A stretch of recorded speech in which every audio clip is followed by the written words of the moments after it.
성경에 보면 주님과 우리와의 관계를 여러 가지로 비유를 해서 말씀을 하고 있어요. 정말 많은 것들을 가지고 예수님이 비유를 하고 있습니다.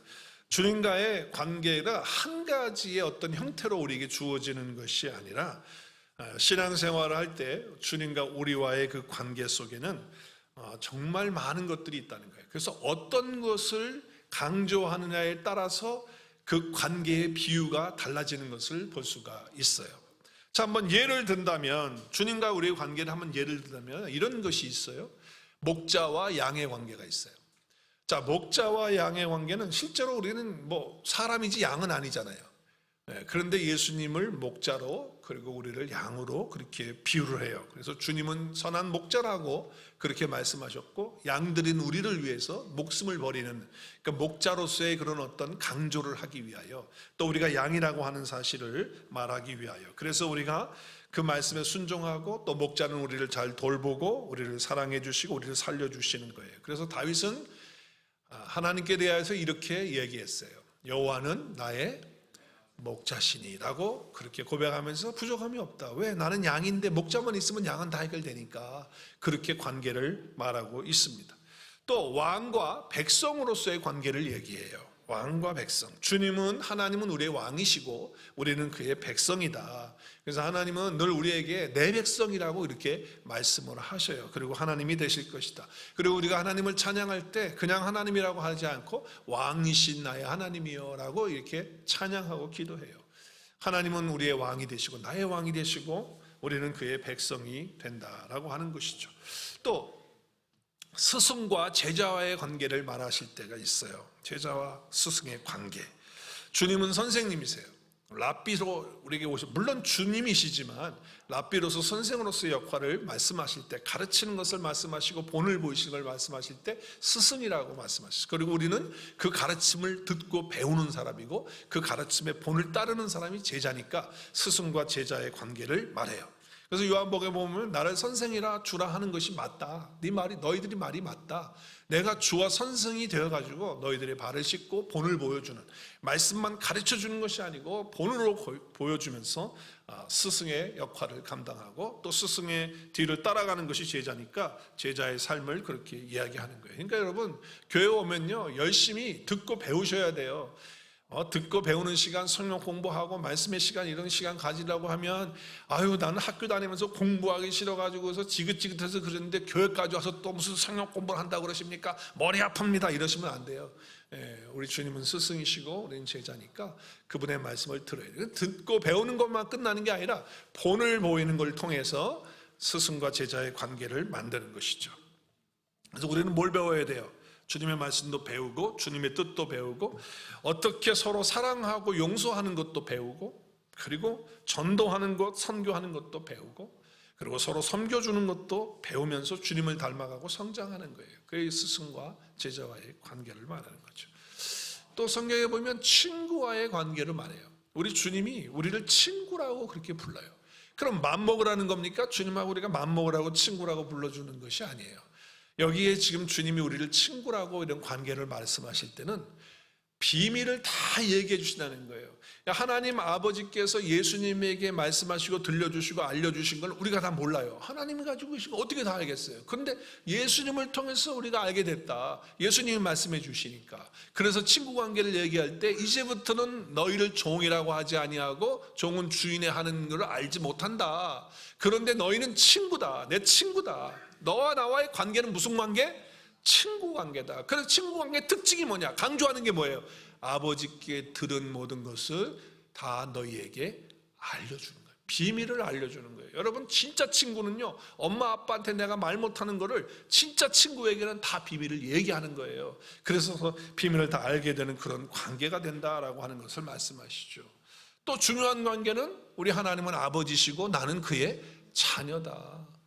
너무 중요한 관계죠. 우리가 하나님의 아들이 됐어요. 하나님의 딸이 됐어요. 자녀가 됐단 말이에요. 왜? 그 아들의 영이신 성령이 우리 마음에 와서 이제 하나님을 누구라고 불러요? 아빠, 아버지라고 부르는 그런 관계가 됐다 그 말이에요. 정말 놀라운 관계죠. 자녀는요, 아버지가 있고 부모가 있으면요, 사실 어릴 때 걱정이 없는 거예요. 왜? 아버지가 다 해주실 것을 믿기 때문에. 그리고 실제로 해주니까. 한 가지가 더 있는데, 주인과 종의 관계를 말해요. 주인과 종의 관계. 주인과 종의 관계를 백성과 왕의 관계로 말했는데요. 위에 좀 고치셔야 되겠어요. 주인과 종의 관계예요. 주인과 종의 관계. 예수님을 주인으로 부르고 그리고 우리는 종이다 말씀하는 거죠. 그래서 요한계시록의 말씀에 보면 음성이 나서 하나님의 종들에게 말씀하는 거예요. 하나님의 종들이 누구냐? 하나님을 경외하는 자들을 하나님의 종들이라고 말씀해요. 또 달란트를 다 나눠주시면서 충성스럽게 5달란트를 남기고 온 사람, 2달란트를 남기고 온 사람들에게는 뭐라고 말하느냐? 착하고 충성된 종아라고 말씀을 했어요. 그래서 하나님과 우리와 관계는 종과 주인과의 관계, 주인과 종과의 관계. 그래서 맡겨진 일에 충성하고 순종하고 따라가고 그런 관계가 되어지는 것이죠. 여러분 서신서를 보면 우리 로마서의 1장에도 마찬가지예요. 사도 바울은 자기는 그리스도의 종이다라고 말해요. 그리스도의 종, 그리스도의 종, 예수 그리스도의 종. 야고보도 나는 하나님과 주 예수 그리스도의 종이라고 그렇게 말하고 있어요. 그러니까 자발적으로 하는 교회, 강제적으로 노예를 시켜가지고 사는 그런 종이 아니라 기쁨으로 하는, 자원하는 그런 종의 역할을 말하고 있는 거예요. 종이라고 하는 것은 헬라어로 보면 둘로스라고 하는 단어인데 노예라는 그런 의미가 있어요. 노예라는 의미. 자, 오늘 본문에서 사도 바울은 종의 관계를 계속 말하고 있어요. 오늘 말씀에 종의 관계를 계속 말해요. 그러면서 결론은 뭐냐? 너는 누구의 종이냐? 이걸 묻는 거예요. 너는 누구의 종이냐의 질문 속에서 계속해서 반복해서 대조하는 말씀을 하고 있어요. 너는 누구의 종이냐? 그러면서 그거를 다시 한번 컨펌하면서 그러면서 바울은 상당히 논리적으로 정말 논리적으로 대조하면서 13절부터 23절까지 말씀을 하고 있어요. 자, 한번 볼까요? 우리가 어떻게 대조를 하는지. 자, 13절 말씀에 보면 계속 반복하는 그런 대조를 하는데, 자, 13절 보세요. 13절 보면 불의의 무기로 죄에게 하고 대조하는데 뭐하고 대조하냐면 의의 무기로 하나님께. 완전히 반대되는 걸 말하는 거예요. 불의의 무기로, 불의의 도구로 살아가면 죄에게 가는 거고, 의의 무기로, 의의 도구로 살아가면 하나님께로 가는 거다. 이걸 딱 대조하고 있잖아요. 딱 하고 있어요. 자, 그리고 이제 14절, 15절에 보면 율법 아래에서 있느냐, 은혜 아래에 있느냐라고 하는 걸 말하는 거예요. 너는 누구의 종이냐라고 말하면서 율법 아래에 있는 종이야, 은혜 아래에 있는 종이야, 이렇게 지금 묻고 있는 거예요. 자, 16절에 가서 보면 또 뭐라 그래요? 죄의 종으로 사망에 가는 그런 사람과 순종의 종으로 의에 이르는 사람이 있다. 이 두 개를 또 대조하는 거예요. 그래서 순종으로 의에 이르고 그리고 죄의 종으로 사망에 이른다라고 말해요. 또 18절의 말씀에 가서 보면 죄로부터 해방되어서 의의 종이 되었다라고 말하는 거예요. 그러니까 죄로부터 해방됐다는 건 전에는 죄의 종이었다는 거예요. 전에는 죄의 종이었는데 이제는 의의 종이 되었다라고 하는 반대를 얘기하는 거예요. 대조를 하고 있는 거예요. 19절에도 보니까 전에는 너희가 지체를 가지고 어떻게 했어요? 몸뚱아리 가지고 하나님의 종으로 살지 않고 거기에 살지 않고 죄에 끌려가서 육체에 행하는 대로 오는 대로 살았어요. 그러면 그 마지막이 뭐냐? 그 결론이 뭐냐? 사망이다. 그런데 대조하고 있어요. 그런데 너는 이제 죄로부터 해방됐다. 예수 그리스도를 통해서. 그래서 이제 하나님의 종이 되었으니 거룩함에 이르는 열매를 갖게 됐는데 그 열매는 뭐다? 영생이다. 이렇게 지금 대조를 하고 있는 거예요. 자, 그리고 이제 20절, 22절에 가서 보면 전에는 죄의 종이었는데 이제는 마지막이 그렇다라고 지금 이렇게 말씀하고 있고, 이제 결론으로 마지막 23절에 가서 결론을 내리는 거예요. 결론을 내려요. 어떻게 결론을 내리죠? 하나님의 은사가 뭐예요? 죄의 싹은 뭐예요? 사망. 근데 하나님의 은사는 선물이에요. 은혜예요. 그건 뭐라고요? 예수 그리스도 예수 주 우리 안에 있는, 우리 주 예수 그리스도 안에 있는 뭐예요? 영생이다. 이렇게 비교하는 거예요. 자, 사도 바울이 이렇게 집요하게 매 구절마다 이렇게 왜 이 대조하는 기법을 사용해서 지금 말하고 있을까요? 이유가 뭘까요? 다른 거 없어요. 너는 어디에 속했느냐? 너는 어디의 종이냐? 누구의 종이냐? 둘 중에 하나. 그걸 갖다 너희 하래. 정체성이 뭐냐는 거예요. 너희 정체성이 뭐냐? 그것을 알아야 된다. 알려주고 싶어서 대조법을 사용하는 거예요. 그 첫 번째가 뭐라고요? 죄의 종이든 의의 종이든 하나님의 종이든 둘 중에 하나다. 중간 없다. 나는 뭐 의의 종도 아니고 죄의 종도 아니야. 그냥 그래, 나는 내가 마음대로 사는 사람인데 이럴 수 없다. 내가 마음대로 사는 사람은 다 죄의 종인 거예요. 예수 그리스도 안에 있는 사람들이 의의 종이고 하나님의 종이다. 둘 중에 하나다. 그거를 지금 얘기하기 위해서 대조를 하고 있는 거예요. 자, 두 번째는 근데 그걸로 끝나는 게 아니라 지금 이 편지를 쓰고 있는 바울은 누구에게 보내고 있는 겁니까? 로마에서 이미 예수님을 믿고 있는 그리스도 안에 있는 성도들에게 쓰는 편지예요. 그렇다고 한다면 이 편지를 받는 사람들은 믿는 사람들이기 때문에 이것을 확인하고 있는 거예요. 뭘 확인하느냐?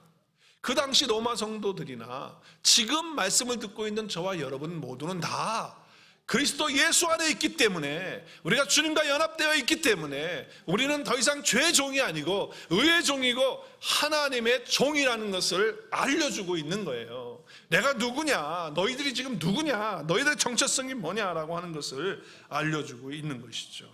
여러분은 의의 종이 맞습니까? 네, 우리는 의의 종이 되었어요. 하나님의 종이 된 거예요. 이렇게 볼 수 있는 강력한 근거가 바로 어디에 있느냐? 오늘 13절에 있는 거예요. 그러니까 이렇게 말할 때 지금 바울은 로마 교회 성도들에게 너희들은 의의 종이야. 그 너희들은 순종의 종이 되었고 하나님의 종이 된 거야. 그 이유가 뭔지 알아? 그 근거가 뭔지 알아? 그러면서 13절에서 말씀하고 있어요. 13절 말씀 볼게요. 13절을 보면 또한 너희 지체를 어떻게 해요? 불의의 무기로 죄에게 내어주지 말고 오직 너희 자신을 죽은 자 가운데서 다시 살아난 자 같이 하나님께 드리며 너희 지체를 의의 무기로 하나님께 드리라고 그랬어요. 여기 지금 중요한 거는 죄에게 내어주지 말고 13절에 그리고 하나님께 드리라 라고 하는 거는 헬라어로 똑같은 단어예요. 같은 단어예요. 무슨 단어예요? 무슨 단어예요? 파리스테미라고 하는 단어. 그 단어를 똑같이 쓰고 있어요. 우리 한국말에는 그러니까 죄에게 드린다고 하면 좀 그렇잖아. 말 표현 자체가. 그러니까 그렇게 쓰질 못하는 거예요. 그래서 내어준다라고 이렇게 표현을 했고, 하나님께 드릴 때 하나님께 내어드린다는 말은 좀 그렇잖아요. 그러니까 하나님께 드린다를 이렇게 번역을 그렇게 한 거죠. 근데 영어 NIV만 보더라도 다 offer로 똑같은 단어로 그렇게 쓰고 있어요. 자, 그런데 여기 지금 이 단어는요, 같은 단어이지만 그 시제가 달라요. 앞에 죄에게 내어주지 말고는 현재 명령어를 쓰고 있어요. 그러니까 현재 지금 죄에게 내어주는 그런 삶을 살지 마라고 계속 명령하는 그런 내용이에요. 그래서 죄에게 내어주지 말고.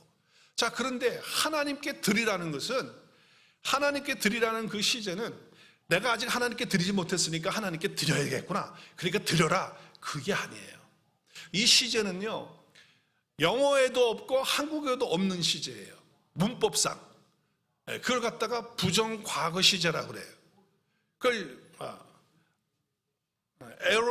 아로스트 이렇게 발음하는데 그 문법이에요. 그래서 이 문법은 어떤 시제냐고 하면 부정과거, 그러니까 부정은 아니다, 아니면 나쁘다, 뭐 그런 걸 말하는 게 아니라, 부정과거 시제라는 거는, 부정이라는 건 뭐냐면 뭐가 정해지지 않은 거예요. 아직 뭐가 정해지지 않은, 규정되지 않은 그런 시제라는 거예요. 그것이 바로 아오리스트라고 하는 거예요.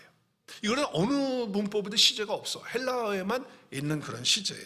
그러니까 과거도 아니고 현재도 아니고 미래. 물론 과거에 일어난 거예요. 근데 과거라고만 할 수가 없어요.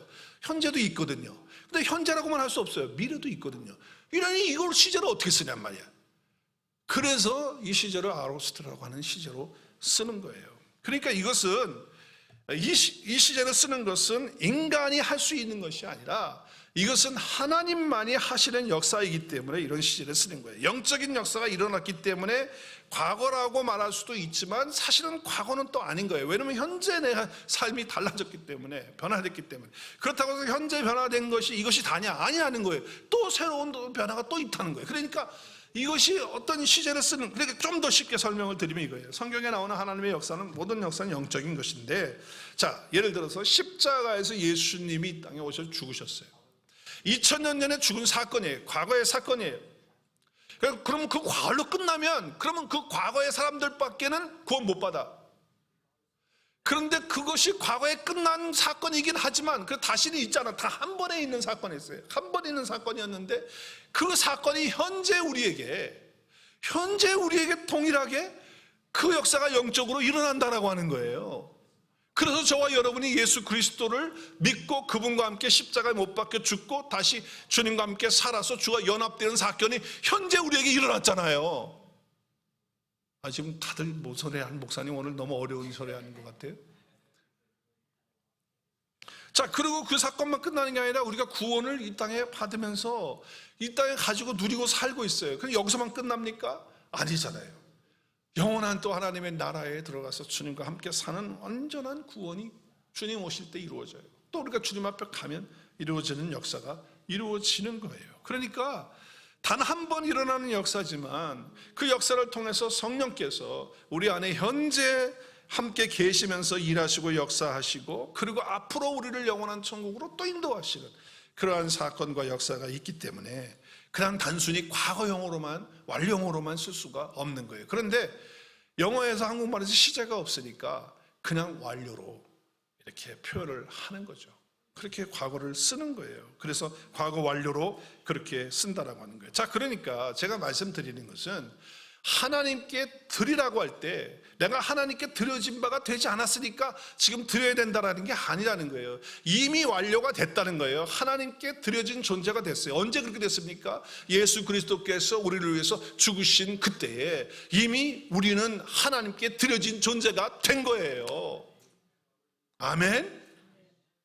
그래서 우리는 하나님께 드려진 존재가 됐는데, 그러면 되어진 걸로 끝나느냐? 아니라 되어졌기 때문에, 드려졌기 때문에 이제는 우리의 삶을 하나님께 더 드리는, 우리의 남아있는 이 삶을, 현재의 이 삶을 계속해서 하나님께 드리는 훈련과 삶을 살아야 한다라고 하는 말씀을 하고 있는 것이죠. 그래서 이 시제를 지금 쓰고 있는 거예요. 하나님께, 아직 하나님께 우리가 안 드렸기 때문이 아니라 이미 하나님께 드려진 존재로서 확인한다라고 하는 그런 뜻이에요. 예수 그리스도를 믿고 그 안에 들어가는 순간 하나님께 드려진 존재가 되어서, 그렇기 때문에 저와 여러분은 의롭다함을 얻었고, 그리스도 예수 안에서 더 이상 이제는 죄의 종이 아니라 의의 종이 되어서 의인이 되어서 사는, 완료가 된 그런 삶이 현재 우리 가운데 있는 겁니다. 이미 하나님께 드려져서 하나님께 속한 자가 된 거예요. 그래서 우리는 하나님께 드리는 삶을 살아가는 삶을 사는 것이죠. 그러니까 이것을 설명하려고 여러분에게 지금 잘 알지도 못하고 처음 들어보는 이런 헬라 문법을 장황하게 지금 제가 이렇게 설명을 하고 이렇게 말하고 있는데, 이걸 말하고 있는 건 뭐냐면, 제가 정말 여러분이 나의 정체성이 내가 누구냐, 나의 정체성을 바로 알아야 된다는 거예요. 정말 저는요, 이제는 저와 여러분이 이제는 더 이상 죄의 종이 아니에요. 이제는 의의 종이 되었고 하나님의 종이 되어서 하나님 앞에 서는 그런 놀라운 구원받은 하나님의 사람이 됐고, 더 이상 율법에 속한 사람이 아니고 율법 아래에 있는 자가 아니라 이제는 은혜 안에, 은혜 아래에 있는 저와 여러분이 된 거예요. 그래서 우리는 그 은혜 안에서 사는 거란 말이에요. 현재 살아가야 돼. 그렇게 됐기 때문에 이미 하나님께 드려진 의의 종이 됐다. 하나님의 종이 됐다는 거예요. 그러므로 이제 하나님 앞에서 우리가 이미 드려진 자가 된 거예요. 예수 그리스도를 믿지 않으면 그게 안 되는 거죠. 예수 그리스도와 내 안에 오셔서 나와 주님과 연합이 되어지지 않으면 이 사건은 일어날 수가 없는 거죠. 그렇게 된 사람은 바로 하나님 오늘 말씀하시는 거예요. 의의 종이 되었다. 너는 의인 되었다. 그리고 이제 나와 함께 사는 그런 생명을 가지고 사는 하나님의 사람이 되었다라고 말씀하고 있는 것이죠. 그래서 사도 바울이 선포하고 있는 거예요. 나의 정체성을 바로 알고 지금 너희들이 신앙생활 해야 돼 라고 하면서 17절 18절에서 선포하는 거예요. 이 선포를 우리 같이 했으면 좋겠습니다. 같이 하겠습니다. 시작. 하나님께 감사하리로다. 너희가 본래 죄의 종이더니 너희에게 전하여 준 바 교훈의 본을 어떻게 했어요? 마음으로 믿어서 순종해서 죄로부터 해방되어 의에게 종이 되었느니라. 할렐루야. 더 이상 이제 죄 아래 있지 않는단 말이에요. 우리는 의인으로서 하나님의 의 아래서 사는, 은혜 안에서 사는, 원래는 그런 사람이 아니었죠. 하나님의 은혜 가운데 예수 그리스도께서 해주신 일을 통하여 그렇게 됐다는 거예요. 그래서 그리스도를 만나고 그리스도와 연합된 사람은 이런 존재가 되었다는 사실을 알아야 된다. 이 정체성을 알아야 된다라고 하는 거예요.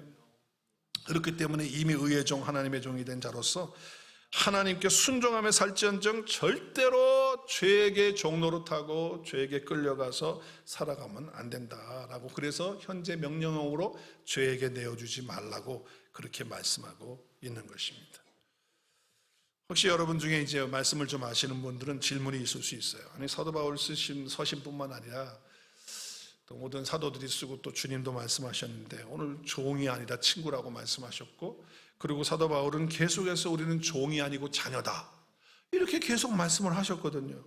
그런데 또 자녀라고 말씀했는데 오늘 말씀에 와서는 의의 종, 왜 종을 얘기하냔 말이에요. 의의 종, 순종의 종, 하나님의 종, 종으로 그렇게 말한단 말이에요. 우리는 하나님의 자녀이지 사실 종은 아니거든요.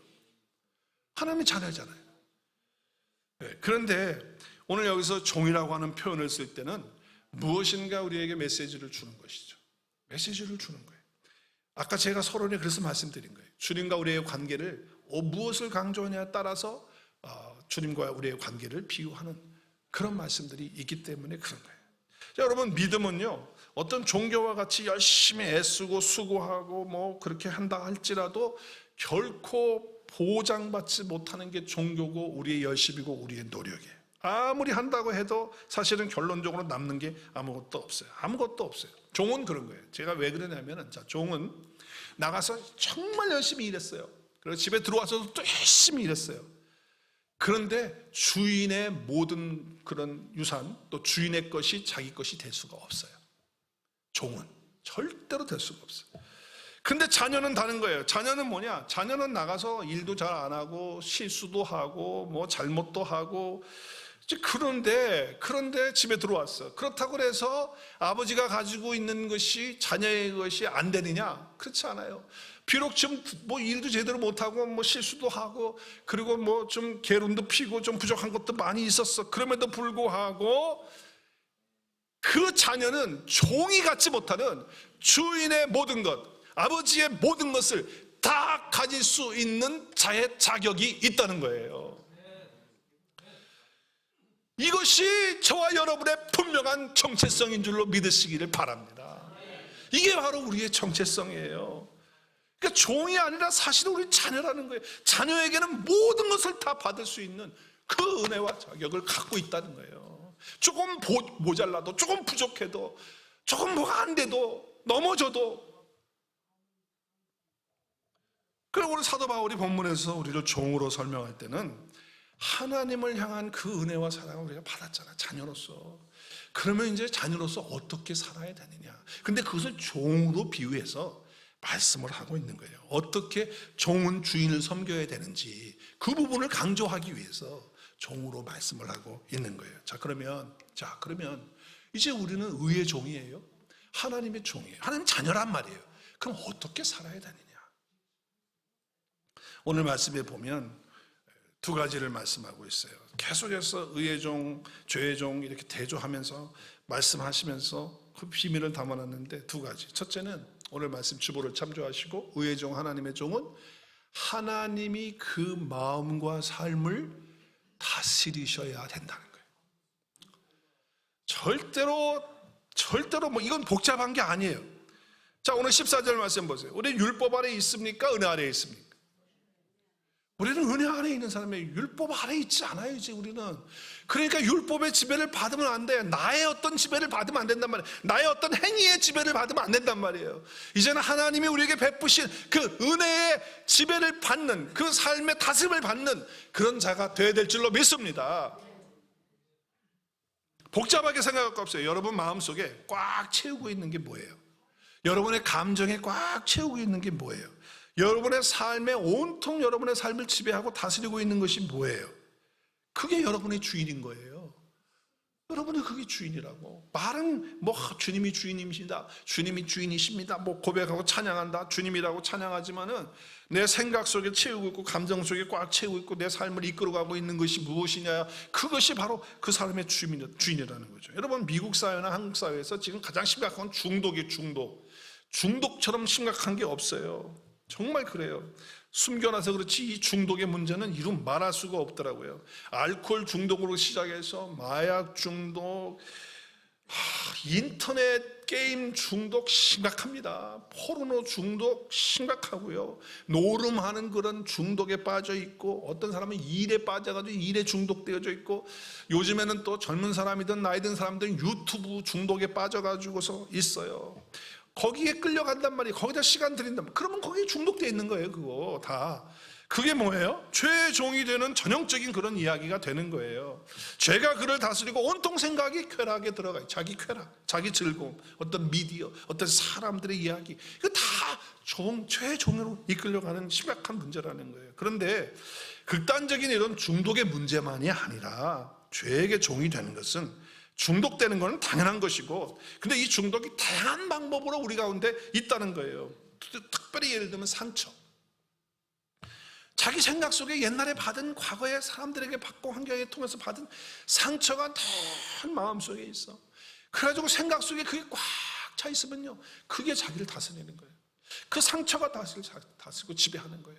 그건 뭐예요? 종의 지배를 받는 그런 사람이 되어지는 것이라고 하는 거예요. 온통 생각이 그거예요. 그래서 감정도 빼앗기고 자기 시간도 뺏기고 잠도 못 자고, 그런 사람. 또 불안하고 염려해서 앞으로 일어날 일이 어떻게 될지도 모르는데 사실 그걸 염려하고 걱정한다고 될 일도 아닌데, 그래가지고 그것이 나를 지배하고, 두려움도 마찬가지고 헛된 욕망도 마찬가지고. 여러분, 이 시대의 가장 큰 문제는 돈 문제 아니겠습니까? 돈 때문에 사람 다 잃어버리고, 돈 때문에 관계 다 깨지고, 돈 때문에 결국은 다 뭐예요? 상처받고, 돈 때문에 결국 잘못되고. 돈이 지배당하면 그렇게 되는 거다 말이에요. 돈에 지배당하고. 그리고 사람에게 지배당하는 거 아니겠어요? 사람에게 집착하고. 제가 목회하면서요, 사람에게 이렇게 했던 그런 때가 있었어요. 그럴 때 얼마나 정말 죄에 끌려가는 그런 모습이에요. 여러분, 저도 문제가 있을 때가 있겠습니까? 없겠습니까? 문제를 해결해야 되는 때가 있어요. 그럼 고민이 와요, 고민이. 그래서 저는 어느 때 막 고민을 하고 생각을 하고, 이거 어떻게 하지? 나름대로 이것을 해결할 수 있는 것은 이거야 생각을 하고 뭐 별걸 다 이렇게 생각하는데, 어느 날 갑자기 깨달아지는 거예요. 너는 지금 이 문제를 해결하기 위해서 생각하고 이렇게 하고 있는 것이 아니고, 지금 너는 이 문제에게 결국 해결을 하는 그런 것이 아니고, 너는 지금 당하고 있는 중이다. 네가 당하고 있는 중이다. 이걸 깨닫게 해주시더라고요. 나름대로 해결하려고 고민하고 생각하고 염려하고 뭐 별걸 다 마음속에 있는데, 결국은 뭐냐? 내가 거기에 당하고 있고, 그리고 그 죄에게 농락당하고 있는. 왜냐하면 내 마음의 평안을 다 잃어버렸거든. 그렇게 생각하는 동안에, 거기에 막 눌리는 동안에 내 마음속에 주님이 주시는 그 평안이 어디 있는지 싹 사라지고, 마음이 불안해지면서 하나님이 주시는 기쁨도 다 없어지고, 이렇게 되어지면 다 뺏긴 거야. 마음의 평강 뺏겼어요. 하나님의 은혜도 누리지 못하고 있는 거예요. 그러니까 해결하는 게 아니라 당하고 있더라고요. 어느 순간 딱 보니까 그걸 깨닫게 된 거예요. 죄가 나를 지배하게 되는 것이죠. 여러분, 의의 종은, 하나님의 종으로 살아간다는 것은 우리의 마음과 생각이 하나님이 다스리는 삶이 되고 생각이 될 수 있도록 하는 거예요. 그런 생각이 들어올 수 있어요. 제가 말한 거, 이런 것들이 우리 삶에 어떻게 다 제거하고 하나도 안 들어올 수 있겠습니까? 우리 생각 속에, 마음 속에 들어올 수 있어요. 그때 여러분이 이렇게 하시면 돼요. 나는 하나님의 은혜로 예수 그리스도를 통해서 구원받은 하나님의 자녀이지. 할렐루야. 나는 죄의 종이 아니라 의의 종이 되었지. 내 안에는 이 모든 것들을 다 이기시고 해결하신 예수 그리스도가 내 안에 계시고 나와 연합해서 함께 살아 계시지. 나는 하나님께 사랑받고 존귀한 자이지. 할렐루야. 나는 그리스도 예수 안에서 새로운 피조물이 되었지. 나의 정체성을 바로 아는 그 순간에 그것을 붙들고 예수 그리스도의 이름으로 그 모든 것들을 쫓아내고, 그리고 예수 그리스도 안에 이미 내가 십자가에 못 박혀서 다 죽어버렸음을 고백하는 그런 삶을 통해서 옛자와 또 옛나의 어떤 그 과거의 거짓 자아 속에 속지 말고 어떤 우리의 혼적인 것이나 어떤 육신적인 생각 속에 그렇게 빠져 있지 말고 우리의 생각을 바꾸시는 저와 여러분이 될 수 있기를 바랍니다. 여러분, 그래야 돼요. 그래서 하나님 앞에 다시 내 마음과 내 삶을 드리는 것, 그것이 바로 하나님의 사람이고 우리가 구원받은 사람이고 의의 종이 되은 하나님의 사람이다라고 하는 것이죠. 하나님이 다스리는 그런 삶이 되어야 된다. 두 번째는 오늘 말씀을 통해서 의의 종은, 하나님의 종은 하나님을 위해서 살아가는 것이고 하나님을 위해서 쓰임받는 것입니다. 이것이 하나님의 종, 하나님의 오늘 말씀 13절에 보면 너희 지체를 불의의 무기로 죄에게 내어주지 말고, 여기 지금 무기라고 그랬어요. 무기, 또 의의 무기, 불의의 무기, 무기라고 그랬는데 헬라어의 말씀, 헬라어를 찾아보니까 호플론이에요. 호플론. 그리고 영어 성경에도 보면 영어 성경은 어떻게 번역했죠? 인스트루먼트로 번역했어요. 인스트루먼트. 그러니까 무기라기보다는 도구, 하나님께 도구로 쓰임 받는 그런 자가 된다라고 하는 거예요. 그걸 말씀해요. 들이라고 하는 것은 아까 말씀드렸지만 파리스테미라고 하는 단어인데 이거 뜻은 뭐냐면 이런 뜻이에요. 이거는 도구 장비라고 하는 뜻이고, 이 들이라고 하는 뜻은 가까이 옆에 서서 있다라고 하는 거예요. 왜? 그 주의를 섬기기 위해서. 제가 중국하고 동남아시아에 선교를 간 적이 있는데, 선교를 가서 선교 사람들하고 그 팀원들하고 같이 식사를 하려고, 뭐 식당도 이렇게 별로 좋은 식당도 아닌데 식당에 갔는데 식당에 있는 사람들보다 그 종업원들이 더 많아. 그 섬기는 종업원들이. 그래가지고서 우리 앉아있는데 우리가 5-6명 이렇게 앉았던 것 같아, 기억이. 그렇게 앉아있는데 동그란 테이블에 앉아있는데 옆에 서 있는 사람은 7-8명이야. 그러니까 어떻게 서 있냐면 아주 깔끔하게 나름대로 차려입었어요. 차려입고서는 여기 딱 이거 뭘 들고 이게 딱 준비, ready to serve, 딱 서브 할 수 있도록 딱 이렇게 준비하고서 서 있는 거예요. 그래서 우리가 뭐라고 말하면은 딱 와가지고 딱 뭘 원하느냐 딱 그러면 바로 가지고 와서 하는 거예요. 그러니까 지금 여기 이 들이라고 하는 이 의미는 가까이 옆에서 서서 있다라고 하는 것은 우리 주님 앞에 딱 레디되어 있는 거예요. 언제든지 딱 레디돼서 주님이 뭐라고 하시면 예 주님 하고 바로 이렇게 섬기고 순종하는 그런 자세를 말하는 거예요. 뭘 위해서? 하나님의 영광을 위해서, 그 나라를 위해서 하나님께 그렇게 쓰임받도록 서 있는 모습, 이것이 정말 아름다운 그런 삶입니다. 여러분, 절대로 마귀에게 이용당하지 않기 위해서 나의 정체성을 바로 알고 나의 정체성을 붙들고 예수님이 해주신 일로 구원받은 하나님의 자녀이고 생명이 있고 우리 안에 영원한 생명이 있고 하나님의 의를 받은 의의 종으로서 담대하게 여러분 선포하시면서 이제는 죄의 종이 아니라 의의 종이고 하나님의 종으로서 정체성을 분명히 하시고, 하나님이 주신 모든 것들을 우리 상황 속에서 흔들리지 말고 정체성을 바로 잡고 굳게 서시는 저 여러분 될 수 있기를 바랍니다. 여러분, 오늘 죄의 종의 결론, 의의 종의 결론을 말하고 있어요. 오늘 말씀 23절 말씀이 없는데 23절 말씀 여러분 다 암송하는 말씀인데 제가 킹 제임스 흠정역 성경으로 읽어드리겠어요. 죄의 싹슨 사망이나 하나님의 선물은 예수 그리스도 우리 주를 통해 얻는 영원한 생명이니라. 아멘. 죄의 종의 결국은 뭡니까? 사망이에요. 의의 종의, 하나님의 종의 결론은요? 영원한 생명입니다. 여러분, 영원한 생명 안에서 풍성하게 삶을 누리면서 나의 정체성을 바로 가지고 하나님을 위하여 또 그의 나라를 위해서 쓰임받는 하나님의 종들 다 될 수 있기를 주님의 이름으로 축원합니다.